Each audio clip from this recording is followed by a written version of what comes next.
Prezados amigos e amigas, boa noite para todos nós. Que Jesus, nosso divino mestre e benfeitor, a todos nos envolva em sua doce e sublime paz.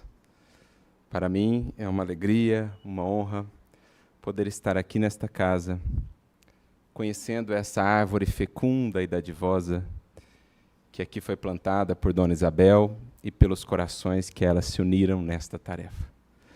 Não nos foi possível conhecê-la pessoalmente neste plano, no entanto, estamos todos aqui envolvidos pelas vibrações do espírito ativo, laborioso e fecundo que certamente, para além dos limites desse corpo físico e da matéria, segue dando continuidade à obra a que se dedicou durante toda a sua existência.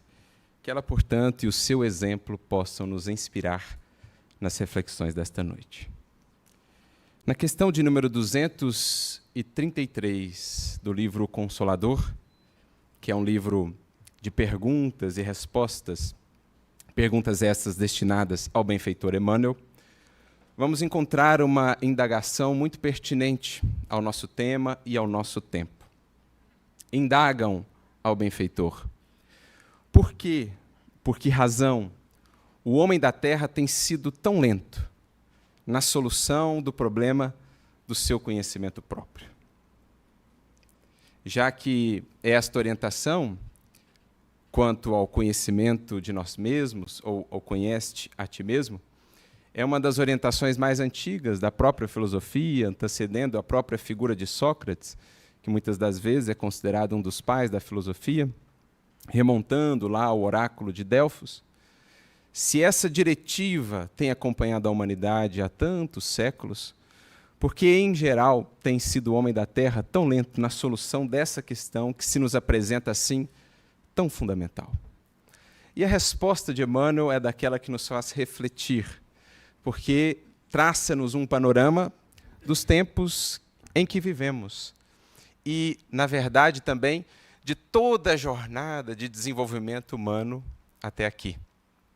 Se há uma coisa que o Espiritismo nos proporciona e que é realmente encantadora, é, digamos, essa visão de conjunto, entendendo os processos, entendendo o tempo de cada coisa, entendendo o mecanismo ou os mecanismos por meio do qual Deus, por meio dos seus agentes, os espíritos, vai aos poucos conduzindo outros espíritos, ainda aquém na jornada evolutiva, em direção à sua grande destinação.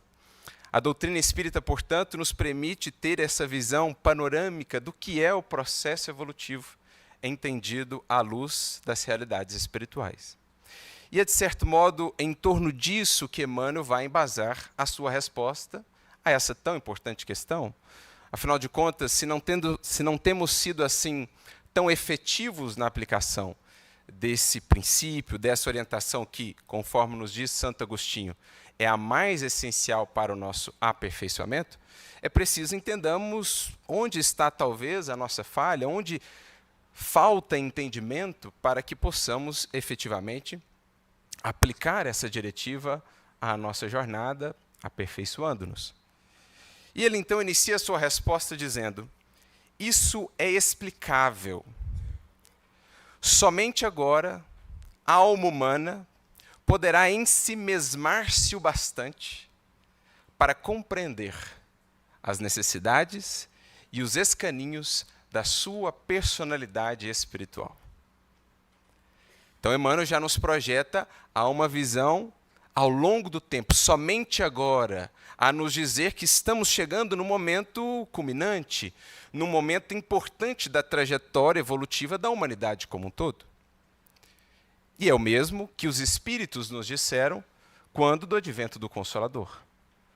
Os são chegados os tempos falam-nos de tempos marcantes, assim como foram aqueles quando da vinda de Jesus a este orbe. Grandes marcos no processo evolutivo da humanidade terrestre, que é um todo, é um contínuo, sem solução de continuidade, mas que tem os seus marcos definidores, digamos assim, que definem etapas. Por isso, na doutrina espírita, tratamos de 3 grandes etapas em termos de revelações. com o primeiro grande marco em Moisés, depois no Evangelho, com Cristo, e finalmente com os Espíritos no Consolador.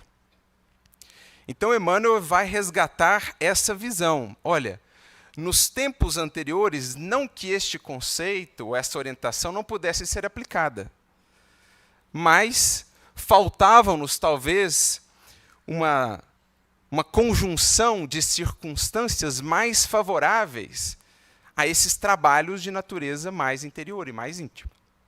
Claro que em todos os tempos, espíritos têm passado por esse orbe bem à frente do seu tempo, demonstrando o quanto já puderam penetrar nesse processo de conhecimento de si mesmos, de libertação de suas paixões, abrindo horizontes para aqueles que vamos no encalço de suas pegadas, como no encalço das pegadas de Jesus. Mas, considerando a humanidade terrestre de maneira mais coletiva, nós estamos chegando num momento singular. É mais ou menos isso que Emmanuel quer nos dizer. E serve-se aqui de uma palavrinha que muito nos encanta, uma palavra verdadeiramente mineira aqui, ensimesmar-se. Nada de entrar em si mesmo, conhecer, ensimesmar-se. Ou seja, adentrar nesse mundo de nós próprios, adentrarmos em nós mesmos, para aqui podermos descobrir o trabalho a fazer. A imensidão das potencialidades que aqui jazem latentes, como também a dimensão dos ajustes a realizar. Das tendências infelizes a modificar, das virtudes a construir. Ensimesmarmos-nos, portanto, é palavra de ordem nestes tempos. Emmanuel, como que nos aponta ou nos mostra a seta da evolução, que aponta para esse processo. O que antes dizia respeito mais a trabalhos de natureza exterior, porque a vida na matéria assim nos impunha, com o passar do tempo e com a evolução, esses trabalhos de natureza mais exterior, eles vão sendo transmutados, vão sendo espiritualizados e voltando-se para trabalhos de natureza mais íntima. Aliás, essa é uma constante quando analisamos o progresso humano à luz da doutrina espírita, a compreensão de que nós estamos todos inseridos num processo em que passamos da materialidade quase que absoluta, quando, por exemplo, nos identificarmos quase que plenamente com o corpo material, com a personalidade transitória neste mundo, para um processo agora cada vez mais voltado para a espiritualização do ser, para aquilo que é espiritual. Então, em várias dimensões da jornada humana, nós vamos ver esse processo de espiritualização. Por exemplo, no âmbito da própria lei de adoração, que é a primeira daquelas leis trabalhadas por Kardec pelos Espíritos em O Livro dos Espíritos, nós vamos identificar o quê? Um processo de espiritualização da adoração. Outrora muito baseada nos ritos de natureza exterior ou material, né? Nos fenômenos mais externos da criatura, o processo de adoração vai sendo trazido paulatinamente para dentro. Dos templos exteriores para o templo interno. Dos sacrifícios exteriores para o sacrifício interno. De elementos de culto exteriores para o culto íntimo. Da verdade, do amor e do bem. É exatamente isso que o Cristo quis nos dizer quando, juntamente com os discípulos, defronte do grande templo em Jerusalém, um dos discípulos diz: mas veja, Senhor, que belas colunas. E o mestre então diria: não ficará pedra sobre pedra. E em outro momento acrescentaria: mas eu, em 3 dias, erguerei um novo templo. Do que falava o mestre, senão uma mensagem implícita acerca da sua ressurreição? 3 dias após a cruz, quando em espírito retorna, apresentando então à humanidade terrestre o verdadeiro templo. O espírito erguido à grandeza da vida, à compreensão das leis divinas e à comunhão com o Criador. Este é o novo templo que o Senhor está erguendo gradualmente no íntimo de cada um de nós, em que reconheceremos sim o valor de todos os processos exteriores, do centro espírita enquanto construção física, mas em que passaremos a entender a importância, a proeminência dos processos internos, do conhecimento à renovação moral, que é a grande meta de todo o processo de busca da lei divina e de comunhão com o Criador. O próprio tabernáculo, outrora erguido por Moisés e pelo povo que caminhava pelo deserto durante o Êxodo, quando visto de cima, tinha a forma de uma figura humana, prefigurando aquilo que mais tarde poderíamos entender mais a fundo. O templo, de fato, não é aquele que se ergue por meio de tendas, de pedras, de tijolos. O templo, de fato, é a criatura. Quando de posse, quando consciente da sua realidade espiritual e da sua destinação. Assim, poderíamos trabalhar cada um daqueles elementos que, aos tempos de Jesus, estavam tão presentes no templo, o próprio sacrifício dos animais, agora trazido para um âmbito interno, o sacrifício da nossa animalidade, como Allan Kardec dirá em O Evangelho segundo o Espiritismo. O que temos aí, portanto? Da matéria passando-se ao espírito, espiritualizando as experiências, espiritualizando as interações. Também no que diz respeito ao trabalho em relação ao mundo. E é isso que Emmanuel vai seguir dizendo aqui na sua resposta. Por que antes não tínhamos tanto tempo assim, ou tantas condições para ensimesmarmos-nos o bastante? Porque a matéria apresentava-nos inúmeras demandas, cumprindo um papel evolutivo, por óbvio. Quanto tempo custou à humanidade a consolidação das primeiras sociedades, das primeiras tribos, das primeiras manifestações da agricultura, da domesticação dos animais, as primeiras tradições, as primeiras ferramentas? Quantos séculos, quantos milênios, absorvendo a mentalidade humana, primeiro para aquilo que dizia respeito mais ao instinto de conservação, à manutenção da vida física, estabelecendo o progresso intelectual que antecede o progresso moral, na ordem que nos é apresentada em O Livro dos Espíritos, questão 780, 780A, quando os Espíritos dizem a Kardec que o progresso intelectual vai depois engendrando o progresso moral. Mas primeiro o trabalho material, de aprendermos a estar no mundo, a lidar com as intempéries, com as vicissitudes. Outrora, perseguidos por predadores, tendo de lidar com as manifestações da natureza, tendo de desenvolver, portanto, ferramentas, moradias, nos aliar uns aos outros para estabelecermos sociedades e assim podermos interagir melhor com este mundo. Tudo isso custou à humanidade, diz Emmanuel na resposta, séculos e mais séculos. Portanto, a mente humana estava mais voltada para aquilo que era exterior, porque era mais premente. Era o que se demandava. E depois, ainda mais outros séculos, para aprimorarmos as relações entre essas primeiras sociedades, entre os ensaios das primeiras nações, das primeiras coletividades, e para aprendermos a dominar isso mais recentemente, as forças da natureza, por meio das ciências que foram sendo desenvolvidas. Quantos e quantos séculos, quantos e quantos labores do intelecto, quantos e quantos suores, sacrifícios não exigiram esses trabalhos. Então, era possível, em algum nível, ensimesmarmos-nos, voltarmos para dentro? Sim.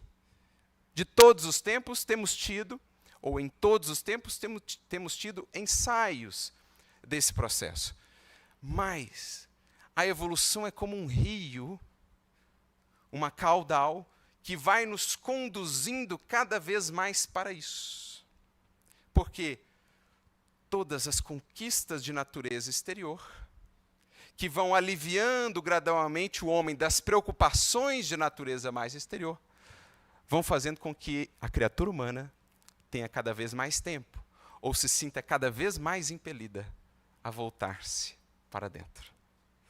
Por isso, Emmanuel conclui a sua resposta dizendo: agora, porém, nas culminâncias da evolução física, Porque essa é a grande dicotomia, talvez, ou melhor, esse é o grande contraste dos nossos tempos. Recordo-me até de uma mensagem muito interessante do Emmanuel chamada Progresso Face Dupla, em que ele vai fazendo uma comparação entre os progressos de natureza exterior, então as viagens espaciais que agora já podemos realizar, os telescópios que já projetamos a órbita da Terra, os arranha-céus, as obras maravilhosas de engenharia, da medicina, de todas as ciências humanas, em contraste com a violência, com o ódio, com as angústias que apoquentam, infelicitam milhões e milhões de corações, levando-os ao desespero, ao pessimismo, à revolta, ainda hoje no mundo, embora as culminâncias da evolução física.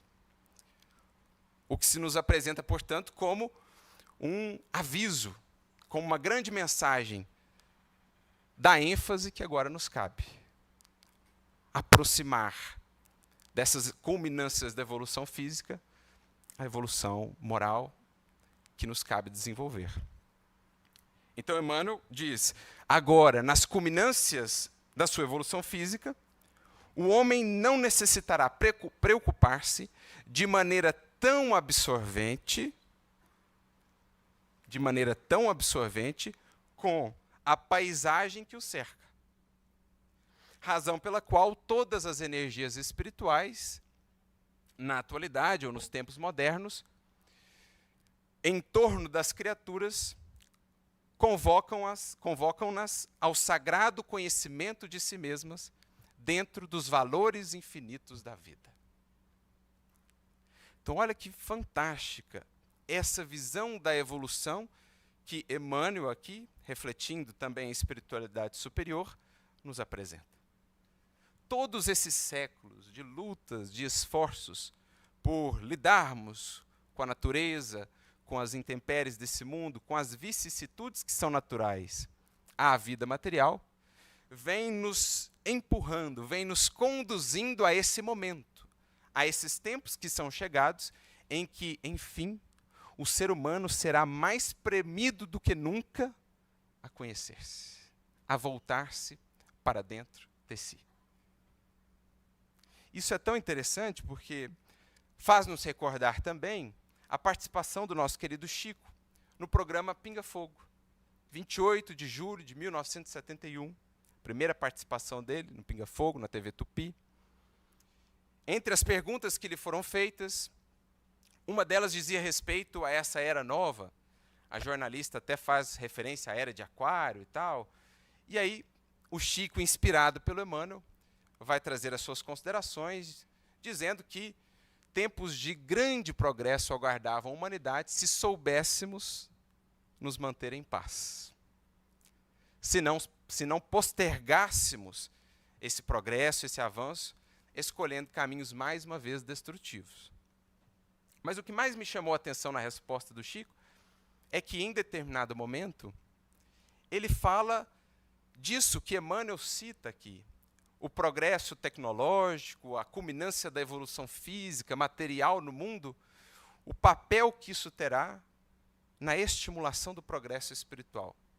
Diz lá o Chico, inspirado por Emmanuel, a automação nos aliviará, ou quase que aposentará, do trabalho mais rude no trato com o planeta,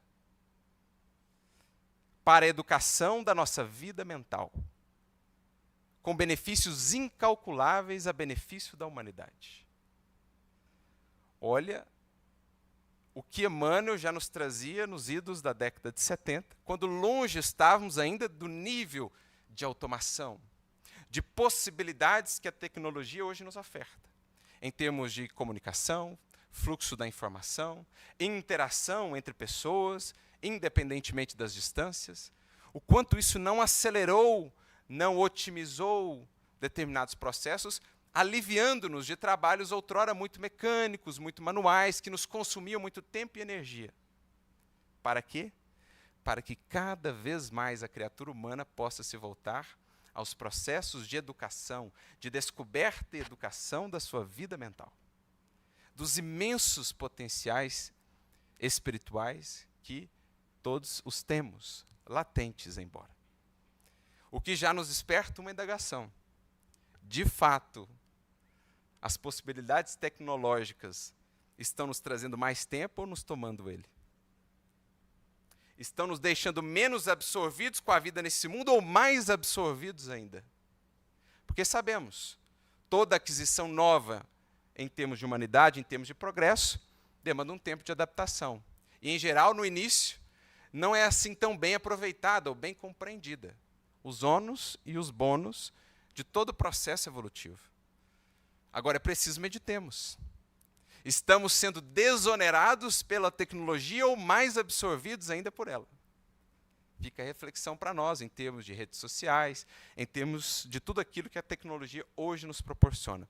Mas o que Emmanuel diz lá no Pinga Fogo, por meio do Chico, é o mesmo que ele havia dito no livro O Consolador.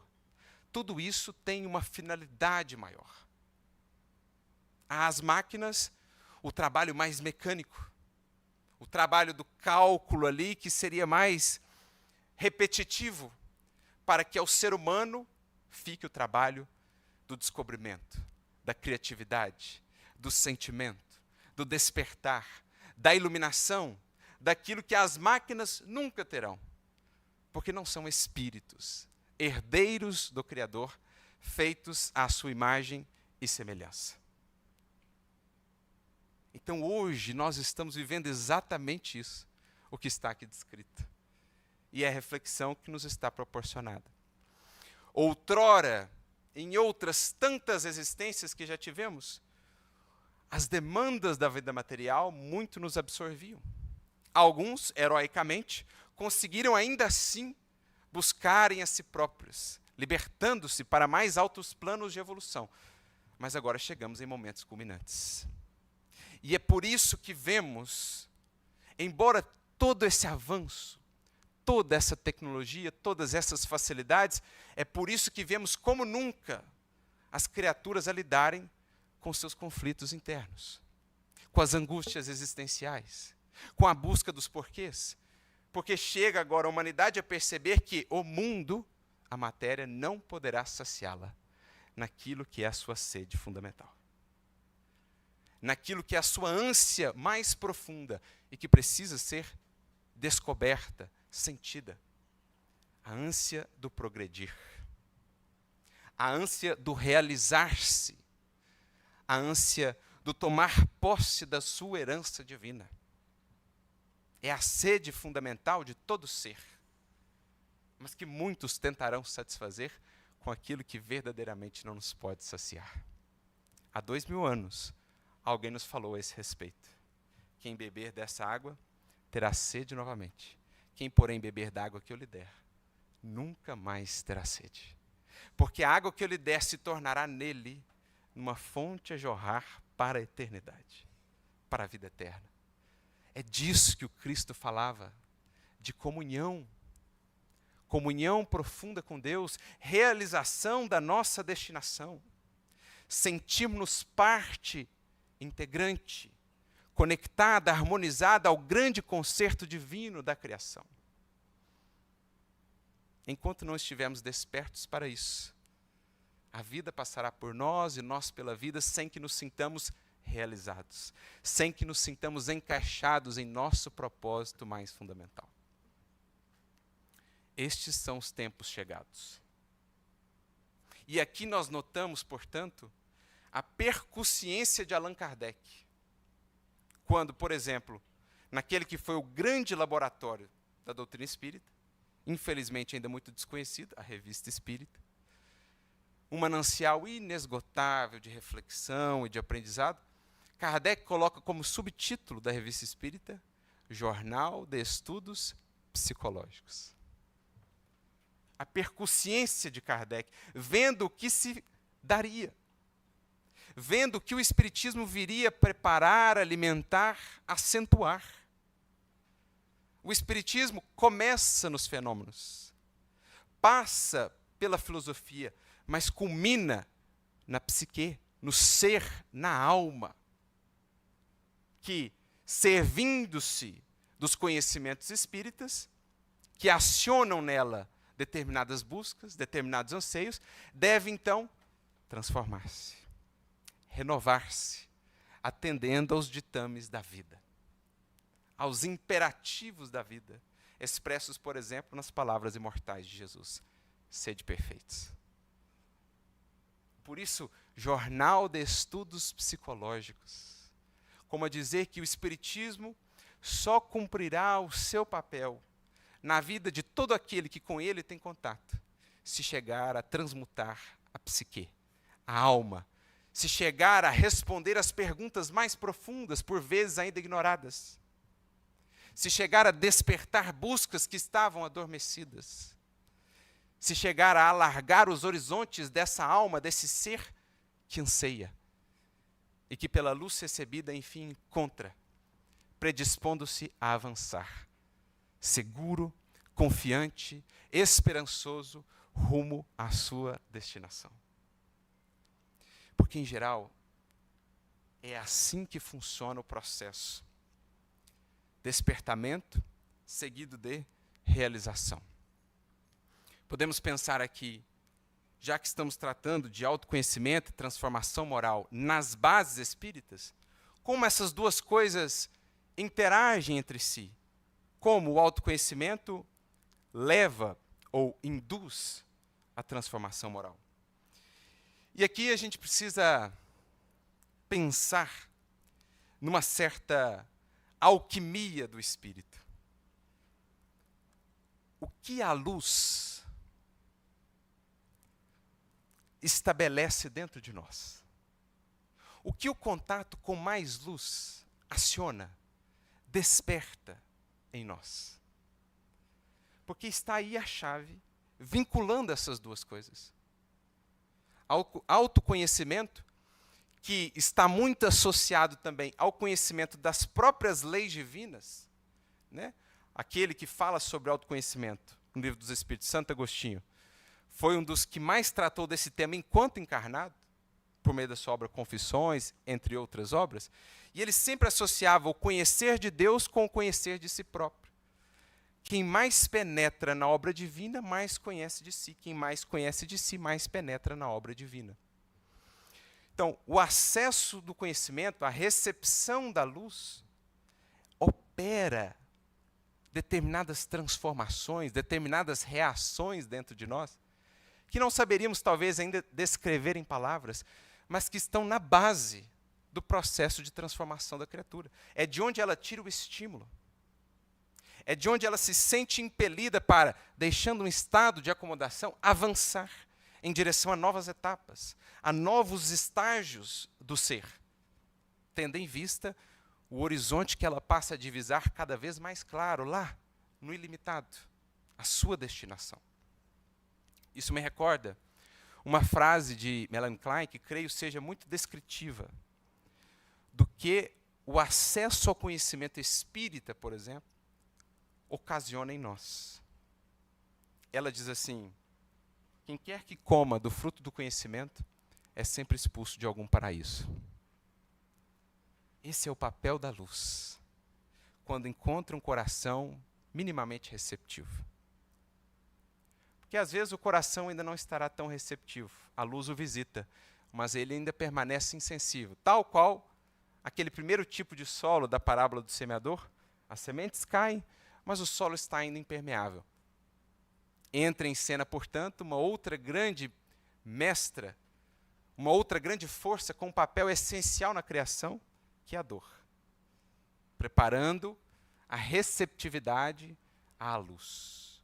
Quando a dor nos visita, quando a prova é mais intensa, a luz se faz mais bela, mais atraente. O que outrora não valorizávamos, aquilo que não reconhecíamos como sendo algo valioso, valoroso, depois de experiências dolorosas, ganha uma nova valoração dentro de nós. Assim como aquilo que tomávamos por sendo o mais essencial, desce às últimas posições de valor e de importância.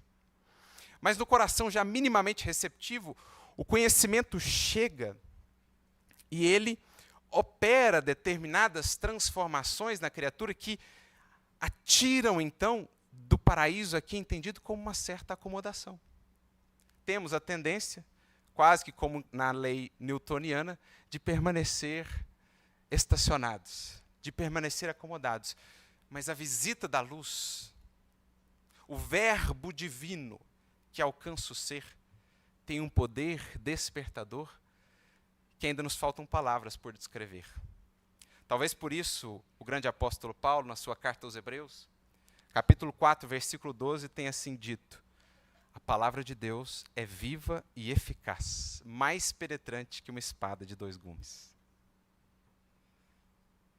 Porque a verdade divina, a luz recebida pela alma, ela penetra, ela vai fundo, ela insufla brasas outrora adormecidas, aciona potências que estavam enrijecidas, faculdades em estado de hibernação, e passa a promover na criatura agora esse estímulo de progresso, anseio de melhoria, porque também a criatura entende, intui com mais clareza que sem progresso não há felicidade que se amplie. Sem a nossa melhoria, sem o nosso aperfeiçoamento, que segundo nos ensina o Espiritismo, é a chave essencial da nossa felicidade, não lograremos alcançar o que tanto temos buscado. Essa amarração que o Espiritismo faz. O sofrimento é inerente às imperfeições, livre céu e inferno. Tanto quanto a felicidade é inerente às perfeições já desenvolvidas, é absolutamente essencial para entendermos a nós mesmos e a vida. Só que às vezes isso não nos parece tão claro, mas vem a luz e aclara. Ou a dor que a antecede prepara o terreno e a luz demonstra-nos qual é de fato a nossa condição. Onde estamos, para onde vamos, de onde viemos. Porque é bonito pensarmos nesses termos que a luz recebida, o conhecimento adquirido, é luz que se faz na alma, aclarando não só a nossa atual condição, mas também o nosso pretérito e o nosso futuro.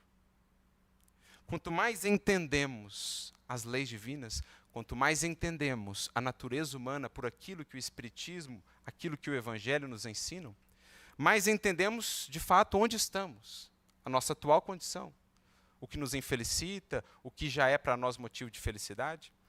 Mas conseguimos também fazer uma conexão da nossa atual condição com o que fizemos de nós antes disso, a nossa trajetória anterior. Conseguimos entender melhor as tentações, as fragilidades com as quais ainda temos de lidar e que são, em geral, os reflexos das escolhas infelizes do pretérito. Como também conseguimos ver com mais clareza aquilo para o que estamos destinados. Na pessoa do Cristo, por exemplo, torna-se-nos mais clara a finalidade da vida. O Cristo se engrandece diante do nosso olhar espiritual quando entendemos que o que Ele é, nós um dia seremos. Isso nos encanta, isso nos motiva, isso nos inspira. Por isso, a luz recebida, ela opera dentro do ser determinadas transformações, gerando esse autoconhecimento que induz a transformação moral. E já que falávamos de Revista Espírita, recordamos-nos aqui de um artigo da Revista Espírita que vai ilustrar bem isso. Aliás, um artigo pelo qual passávamos recentemente, que realmente nos deixou assim impressionado pela sua eloquência, pela sua beleza. Trata-se de um artigo que se encontra na Revista Espírita de maio de 1866. O autor é Luís de França, São Luís. Ora ele assina como Luís de França, ora assina como São Luís, aquele que era o coordenador das atividades da Sociedade Parisiense de Estudos Espíritas. E o título é o que mais me chamou a atenção, porque soa meio contraditório a princípio, mas quando a gente lê o artigo, nós nos encantamos e entendemos a profundidade do título. Coloca ele por título: O Espiritismo Obriga. Como assim, o Espiritismo obriga? Isso é uma das coisas que a gente mais ouve, é que o Espiritismo não obriga a nada, ele esclarece, e aí a criatura, né, por livre consciência, livre pensar, vai definir as suas escolhas, que por sua vez definirão o seu destino. Mas aí logo me recordei de uma frase de um grande espírita, que temos assim por referencial, especialmente no estudo do Evangelho, que é o senhor Honório Onofre de Abreu, ex-presidente da União Espírita Mineira, e ele dizia assim, que o Espiritismo não exige nada, mas espera tudo. Porque o Espiritismo atua na consciência. Então ele não se impõe violentando a consciência. Ele não se impõe exigindo que façamos assim ou assado. Ele esclarece a consciência, porque sabe que uma consciência mais esclarecida é que então há de nos exigir, há de cobrar-nos uma coerência entre a luz recebida e a luz que já pode ser refletida. É mais ou menos por aí que São Luís vai seguir na sua reflexão.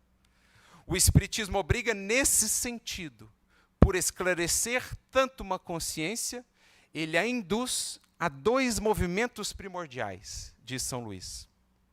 O primeiro, autoconhecer-se.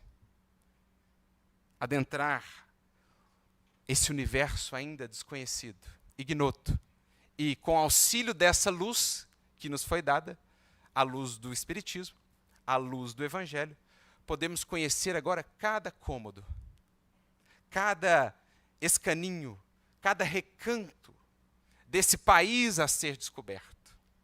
Recordo-me da fala de Emmanuel no livro Paulo Estevam, quando diz que na jornada de autodescobrimento de Paulo, o Evangelho havia sido a lâmpada que lhe foi ofertada para a difícil jornada por descobrir-se. Ao que ele também ouviria do seu próprio professor, mestre Gamaliel, quando ele disse: adaptarmos o Evangelho, Paulo, é descobrirmos um novo país, cuja grandeza se perde no infinito da alma. E quem nos dará então essa luz para podermos fazer esse processo de autoconhecimento? Justamente a luz recebida daqueles que vão à frente, daqueles que compartilharam a tocha, para que agora possamos acender a nossa própria. O primeiro dever que surge naturalmente para a consciência esclarecida, o de conhecer-se, o de ir fundo em si mesmo, o de ensimesmar-se para ver quais as minhas principais fragilidades, quais os meus principais pontos de tropeço, quais as questões nevrálgicas da minha existência, quais as virtudes já incipientes, por onde preciso atuar, onde devo seguir. São questões que vão surgindo a partir desse processo. Então ele diz, a primeira dessas obrigações concerne ao indivíduo que, ajudado pelas claridades intelectuais que a doutrina espalha, pode compreender melhor o valor de cada um de seus atos, sondar melhor todos os refolhos de sua consciência, apreciar melhor a infinita bondade de Deus, que não quer a morte do pecador, mas que se converta e viva, dando-lhe, portanto, as possibilidades de se reerguer, de se reformar, de se refazer ao longo das várias existências. Esta é a primeira obrigação, que está indissociavelmente associada, ligada à segunda, a de convertermos-nos na mensagem recebida. Luz recebida que se faz em nossa vida, luz refletida. Porque quando assim não é, a luz recebida converte-se em nós, no quê? Em fonte de aflição. Jesus nos diz, vê, pois, para que a luz que há em ti não seja trevas. Consciência esclarecida, sem vida transformada, é remorso, é inquietude, é angústia interior. Agora, consciência esclarecida, com vida transformada, eis o fluxo da vida. Eis o papel do conhecimento sendo bem aproveitado. Lembrando a frase de Melanie Klein, quem quer que coma do fruto do conhecimento é sempre expulso de algum paraíso. Esta, portanto, a primeira obrigação, autoconhecer-se, que leva-nos naturalmente à segunda, transformarmos-nos naquilo que temos aprendido, incorporando mais e mais coerência à nossa vida, que nos traga paz de espírito. Quanto maior a distância entre o que vislumbramos e o que somos, maior a angústia interior. Quanto mais nos esforçamos por diminuir essa distância, aproximando o vir a ser do ser, mais serenidade, mais senso de realização, mais verdadeira felicidade passa a nutrir a alma. Por isso, mais adiante, ainda em suas considerações, ele diz a respeito do dever do exemplo também. Com efeito, aquele que está convencido da excelência dos princípios que lhes são ensinados, e a eles busca conformar a sua conduta, princípios que lhe devem proporcionar uma felicidade duradoura, não pode, se estiver verdadeiramente animado dessa caridade fraterna, que está na essência mesma do Espiritismo, senão desejar que estes princípios, que tanto bem nos têm feito, sejam também compreendidos por todos os homens. Daí a obrigação moral, dever moral, de conformar sua conduta com a sua crença e ser um exemplo vivo, um modelo como o Cristo foi para a humanidade. Acrescentando ainda, vós, frágeis centelhas partidas do eterno foco do amor divino, certamente não podeis uma tão vasta irradiação quanto a do Verbo de Deus encarnado na terra. Mas, na vossa esfera de ação, podeis espalhar os benefícios do bom exemplo. E é o que, ao longo da história da humanidade, temos visto em tantas vidas a nós ofertadas como exemplificação. Uma delas, que nos reúne aqui hoje. Outras tantas, que nos inspiram na seara espírita, ou em outras tradições espirituais. Almas que, alinhando o que já conseguiam divisar, o que já puderam conhecer, com aquilo que expressavam de fato no seu viver, converteram-se em verdadeiros faróis para a humanidade, abrindo caminhos, sendas de luz por onde passaram, embora muitas vezes envoltos pelas sombras que estabeleciam a resistência, como é natural. Diria Kardec, o batismo de toda grande ideia ou de toda grande vida é o da perseguição, é o da resistência às sombras, mas isso apenas as torna ainda mais belas, porque, como diz Leon Denis, no concerto divino da vida, na obra desse grande artista divino, que é o Criador, a sombra não pode senão emoldurar a luz, tornando-a ainda mais bela, ainda mais encantadora com o passar dos séculos. Podeis fazer amar a virtude, cercando-a do charme dessa benevolência constante, que atrai, cativa e mostra, enfim, que a prática do bem é coisa fácil.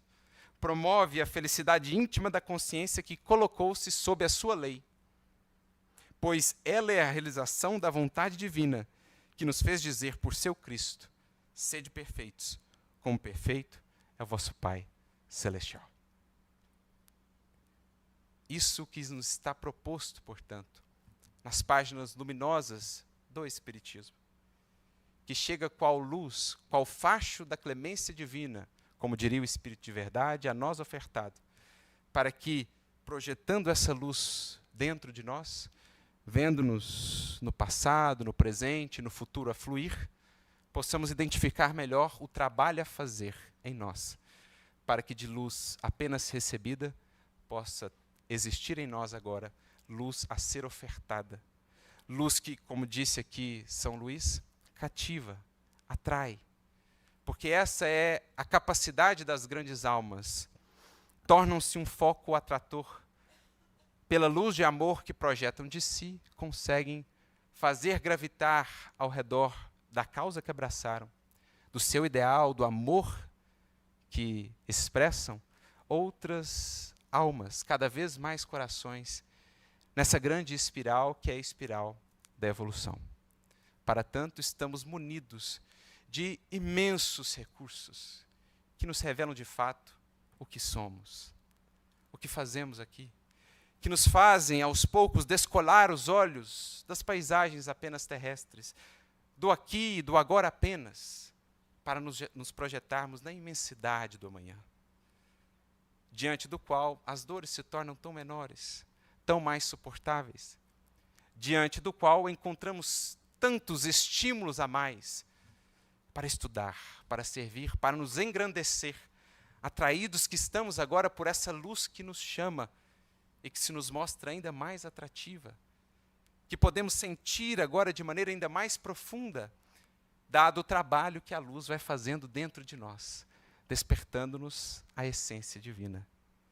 E é por isso que recordamos também, então, das palavras sublimes de Leon Denis, o grande poeta do Espiritismo, muito justamente denominado o apóstolo do Espiritismo, que com suas palavras sublimes nos faz por alguns momentos que sejam, penetrar na essência augusta da mensagem espírita, sentindo-nos assim projetados ao infinito, lá lançados por essas palavras sublimes a contemplar a beleza da vida que nos espera, para além das dores, das mesquinharias desse mundo, para além daquilo que só estes pobres olhos mortais podem ver, quanta vida, quanta beleza, quanta grandeza nos esperam. Nas palavras de Paulo, olho nenhum viu, ouvido nenhum ouviu, mente nenhuma imaginou o que Deus preparou para aqueles que o amam. Esta é a vida. Isto é o que nos espera. É disso que o Espiritismo trata. E por isso foi muito bem denominado por Allan Kardec, na introdução de O Livro dos Espíritos, a ciência do infinito. Porque, em verdade, é infinita a nossa sede e só o infinito poderá saciá-la. E é isso que Leon Denis tão bem nos descreve. No capítulo 14 do seu livro, O Grande Enigma. Uma pequena obra gigantesca na sua beleza filosófica e mesmo estética. No capítulo 14, intitulado Elevação, assim ele diz para todos nós, num misto de reflexão, oração, espírito, alma, tu que percorres estas páginas, de onde vens e para onde vais? Todos nós, portanto, que aqui estamos, e que temos ao longo de tantos anos percorrido as páginas do Espiritismo, seja em Kardec, seja em Denis, seja em Delane, seja em Flammarion, seja em Emmanuel, seja em André Luiz, sejam em tantos e tantos colaboradores que nos legaram as suas reflexões. De onde vens, para onde vais? Respondi ele. Sobes do fundo do abismo e galgas os degraus inumeráveis da escada da vida. Tu caminhas para as moradas eternas, onde a grande lei nos chama e para as quais a mão de Deus nos conduz. Vais para a luz, para a sabedoria, para a beleza. Contempla e medita. Em outras palavras, não te deixes absorver pela vida material. Lembremos-nos que a tecnologia está para nos dar mais tempo para que nos voltemos à transcendência, a nós próprios, ao mundo imenso a ser descoberto e revelado na manifestação do divino na criatura. Então contempla e medita, investe no estudo, observa a natureza, olhai os lírios do campo e as aves do céu. Preenche o teu coração com essa luz oculta aos olhos da matéria, mas perfeitamente visível aos olhos do Espírito. A luz divina em toda parte. Contempla e medita. Por toda parte, obras belas e potentes solicitam tua atenção. Em teu estudo aurirás, com coragem e confiança, o justo sentimento do teu valor e do teu futuro. Os homens só se odeiam, só se desprezam, porque ignoram a ordem magnífica pela qual estão todos estreitamente aproximados.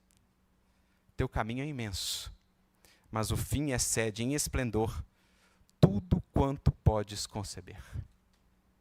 Agora pareces bem pequeno no meio do colossal universo, mas tu és grande pelo pensamento, grande por teus destinos imortais. Trabalha, ama, ora, cultiva a tua inteligência e o teu coração. Desenvolve tua consciência, torna-a mais vasta, mais sensível. Cada vida é um cadinho fecundo, de onde deve sair purificado, pronto para as missões futuras, maduro para as tarefas sempre mais nobres e maiores. Assim, de esfera em esfera, de círculo em círculo, prosseguirás em tua carreira, adquirindo forças e qualidades novas, unido aos seres que amaste, que vivem e reviverão contigo. Evolverás em comum, na espiral das existências, no seio de maravilhas insuspeitadas, porque o universo, e assim tudo, se desenvolve pelo trabalho e se expande e expande suas metamorfoses vivas, oferecendo gozos, satisfações sempre crescentes, sempre renovadas às inspirações, aos puros desejos do Espírito. Estes somos nós, para além deste corpo que perece, para além de tudo aquilo que ornamenta a nossa atual personalidade, eis a grandeza de nossa destinação, de que nos fala tão eloquentemente e belamente a doutrina dos Espíritos. Que essa luz nos penetre, nos fecunde, nos desperte, nos emule a fazermos aquilo que sabemos poderá saciar-nos a alma, nessa sede de infinito, nessa fome do pão do céu, da comunhão com o divino amor. Que Jesus seja a luz para os nossos caminhos, que o Evangelho seja a lâmpada sempre acesa em nosso coração, e que o Espiritismo alargue sempre mais os nossos horizontes, para que mesmo nos dias mais sombrios e desafiadores, nunca nos faltem esperanças e estímulos, inspirações e força, para seguir sempre até a união final com Cristo, até a união final com Deus. Que Jesus a todos os abençoe, muita luz e muita paz.